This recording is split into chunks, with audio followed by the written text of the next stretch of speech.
Nous venons de vivre les Jeux olympiques et les Jeux paralympiques. Alors ce furent des moments de joie, je pense, comme il en arrive tous les 4 ans. On pourrait éventuellement effectivement faire la critique, elle est classique, elle est légitime, elle remonte au temps des Romains, que les Jeux nous distraient de l'essentiel, du pain et des Jeux, disaient les Romains. Mais il y a dans les JO quelque chose de différent. D'abord, ils ont lieu tous les 4 ans, et ils offrent une vision d'une humanité pacifiée, joyeuse, fraternelle, qui au fond correspond à notre idéal. D'autant plus qu'elle révèle notre besoin profond en tant qu'être humain d'identité. Nous sommes des êtres sociaux, des êtres politiques, les Grecs le disaient, mais c'est au cœur de l'anthropologie chrétienne également. Donc nous avons besoin de ces manifestations collectives de notre identité, dans le respect de la diversité. Au fond, il y a dans les JO comme un écho à la devise de l'Europe, l'unité dans la diversité, qui, au-delà du cas européen, correspond à la vision que nous avons de l'humanité tout entière.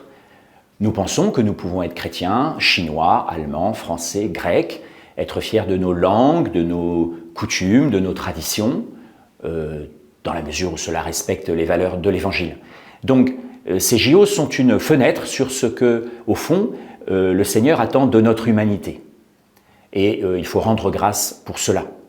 Et que dire évidemment des Jeux paralympiques? Ces Jeux qui nous font penser d'une certaine manière à Lourdes, c'est-à-dire un lieu où les handicapés sont au premier plan, sont à l'honneur.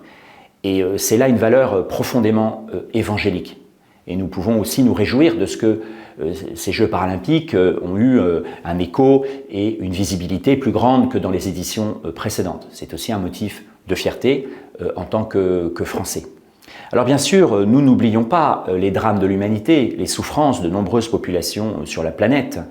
Je n'en ferai pas la liste, mais vous la connaissez. Néanmoins, les Jeux offrent une fenêtre, une perspective sur ce que Dieu attend de notre humanité. Et c'est cela qui est précieux. Au fond, ce dont l'humanité a besoin, ce auquel elle aspire. Le respect de chacun dans sa diversité, dans la concorde, dans la fraternité.